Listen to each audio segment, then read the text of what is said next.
Calma, você pode estar distorcendo. Muitas vezes os nossos pensamentos não falam a verdade pra gente. E é sobre isso que a gente vai falar hoje. Vem comigo!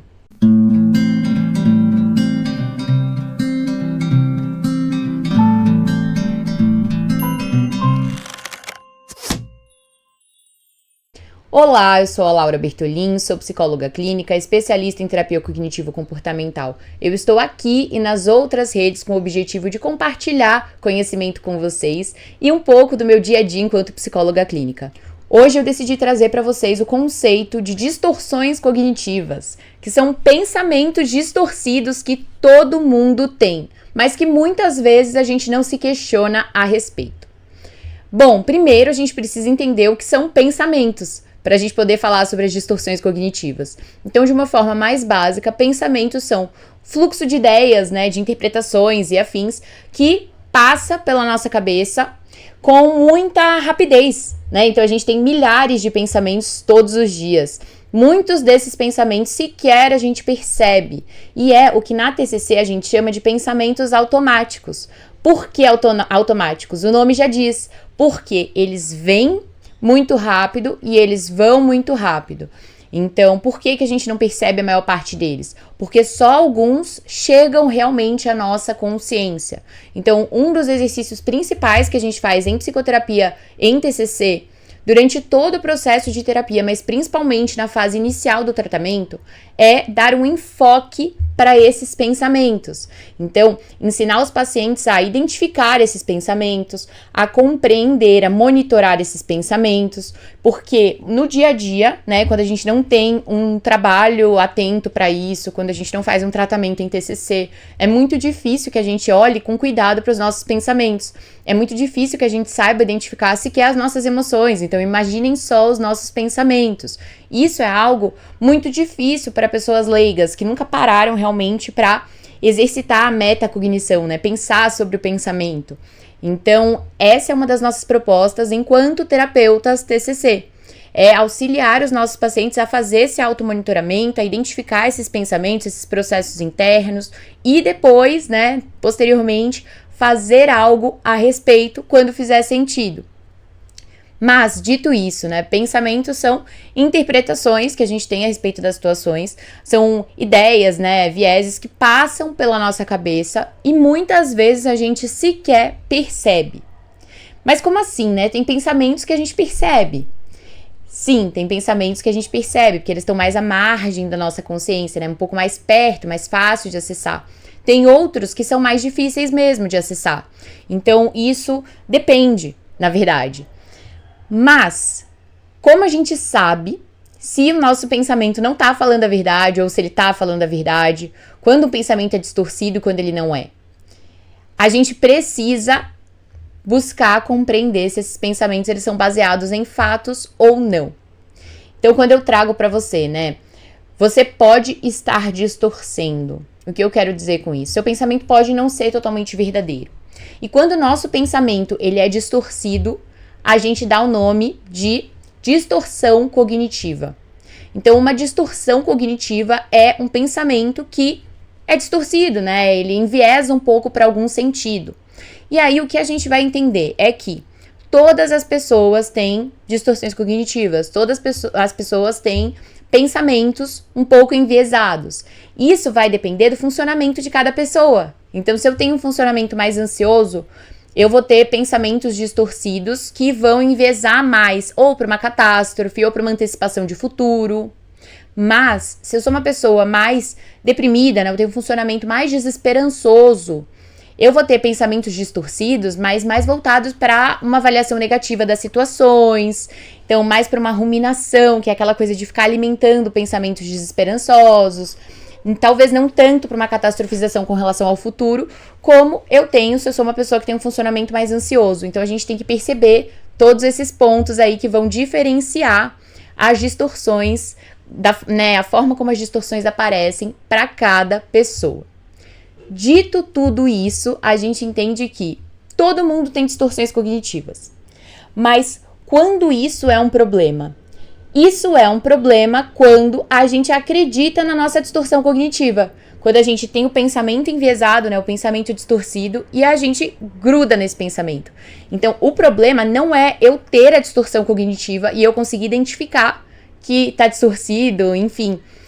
O problema é quando isso molda a minha forma de estar no mundo. Então, eu vou dar um exemplo para vocês. Uma pessoa que tem um transtorno de ansiedade social, ela vai muitas vezes distorcer o pensamento dela, acreditando que as pessoas estão fazendo um julgamento sobre ela, que ela sabe que as pessoas estão pensando, que as pessoas estão julgando porque ela tá ruborizando, né, tá ficando vermelha, ou porque ela tá tremendo. Então, essa pessoa, ela vai ter várias distorções cognitivas. Essa de achar que sabe o que as pessoas estão pensando se chama leitura mental.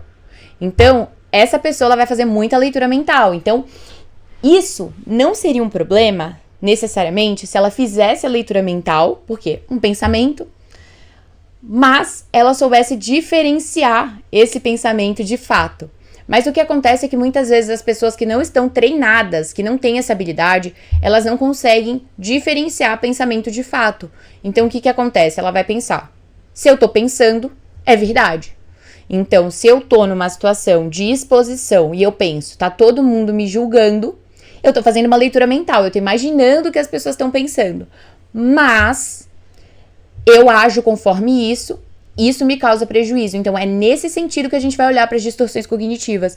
Se essas distorções me fizerem acreditar nelas, né? Se eu acreditar nelas a ponto de o meu humor alterar e o meu comportamento alterar por causa disso, isso é um ponto de atenção, porque tá me causando prejuízo significativo. Então, esse é o trabalho da TCC, principalmente na fase inicial do tratamento. É mostrar para os pacientes essas distorções cognitivas. A gente tem uma lista de distorções, que basicamente são categorizações desses pensamentos automáticos. Ensinar o paciente que isso está distorcido, para ele poder monitorar no dia a dia dele, identificar o pensamento, identificar que está distorcido, perceber como esse pensamento é responsável por uma mudança no humor dele, por uma mudança no comportamento dele, para aí a gente começar a questionar a validade desse pensamento, trazer um pensamento alternativo mais realista, para esse paciente não ficar preso nesse pensamento por muito tempo. Então, nesse exemplo da pessoa que tem transtorno de ansiedade social e tem a distorção cognitiva de que ela sabe que as pessoas estão pensando, né, que as pessoas estão julgando, ela vai experimentar uma alteração de humor, então ela vai ficar mais ansiosa, e aí ela vai ter uma mudança comportamental, né? Vai ter um impacto no comportamento dela, que muitas vezes é o impacto de ela deixar de se expor. No geral, essas pessoas que têm transtornos de ansiedade mesmo, todos, elas são pessoas mais evitativas, que têm comportamentos mais evitativos.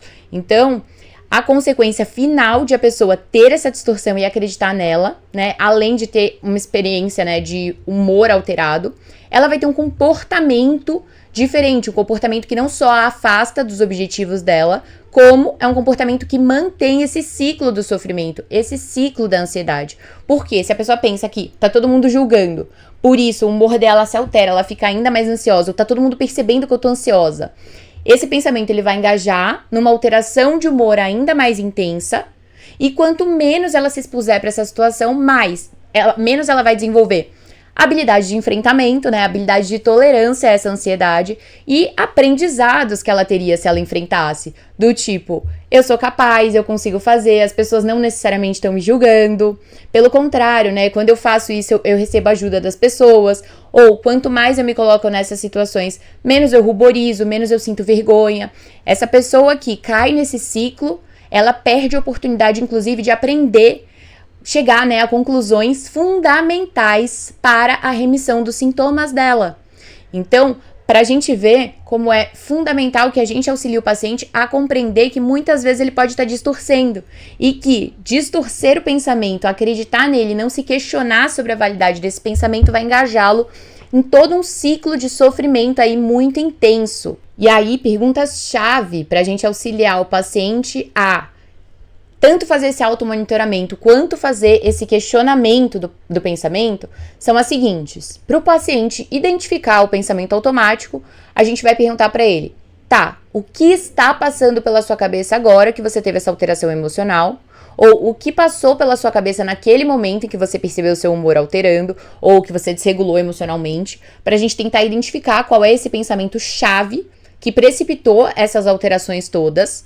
Mas, para além disso, quando a gente vai buscar questionar a validade do pensamento, a gente, primeiro, tenta identificar o que faz com que o paciente pense que esse pensamento é verdade e pede para o paciente listar tudo que mostra para ele que o pensamento pode ser verdade. Então, todas as evidências que ele tem de que esse pensamento é verdadeiro, todas as evidências que ele tem de que esse pensamento pode não ser totalmente verdadeiro ou não é quase nada verdadeiro, né, parcialmente verdadeiro, tudo que mostra para ele, né, que o pensamento pode não ser totalmente verdadeiro. A gente tem vários estilos de pergunta. E eu gosto muito dessa abordagem porque a gente não tá julgando o paciente, a gente não tá batendo de frente com o paciente, a gente tá investigando com o paciente pra gente tentar chegar num pensamento mais realista, num pensamento mais razoável. E como a gente chega num pensamento mais razoável nesse contexto? A partir do momento que a gente entende que o pensamento do paciente, ele não veio do nada, né? Ele sempre tem algum tipo de fundamento, ele se baseou em alguma coisa pra pensar assim. A gente entende também que tem outro lado da moeda, que é o de que ele coleta um dado verdadeiro e aí ele distorce um pouquinho. Então, exemplo, esse paciente que pensa, né? Essa paciente que pensa, na sala de aula, quando estiver na apresentação, as pessoas vão perceber, elas vão me julgar, elas vão rir. Pode ser que ela tenha um dado verdadeiro. Exemplo de que quando ela era criança isso aconteceu com ela alguma vez. Isso é um dado, né? Uma evidência. Já aconteceu com ela em outro momento. Mas que evidências contrárias, que outras coisas essa pessoa, essa paciente, está deixando de considerar quando ela fala isso? Ela pode estar deixando de considerar que a turma dela hoje em dia é diferente, que as pessoas não fazem isso, que tem outras colegas que também ficam ansiosas no momento de apresentação na sala e que ninguém é ridicularizada. Ela esquece de considerar o fato de que ela tem essa tendência a olhar por esse lado, mas que até então as outras pessoas não demonstraram nada para ela. Então a gente vai tentando mostrar para essa paciente, sim, faz sentido, porque também é validar o pensamento dela, né? Você viveu essa experiência, você tem algo que te mostre que esse pensamento é verdade, mas, por outro lado, você tem coisas que mostram pra gente, né? Evidências que mostram pra gente que não necessariamente esse pensamento é completamente verdadeiro. Então, a gente, a partir daí, pode construir um pensamento alternativo. Exemplo, nesse caso, já aconteceu comigo em um momento da minha vida, quando eu era criança, de as pessoas rirem de mim, mas hoje em dia eu não vejo esses comportamentos na minha turma. Para eu me desenvolver, isso é importante. Até então, eu fui muito bem recebida pelos meus colegas. Isso é um pensamento alternativo, para a paciente se lembrar no momento em que ela for fazer uma exposição. E aí, isso dá pra gente colocar até num cartão de enfrentamento, pra paciente levar para o momento da apresentação, né? Escrito, esse pensamento alternativo num bilhetinho, num post-it e afins. E isso é muito importante porque vocês conseguem pensar daí quantas vezes a gente tem pensamentos distorcidos e a gente é levado por esses pensamentos?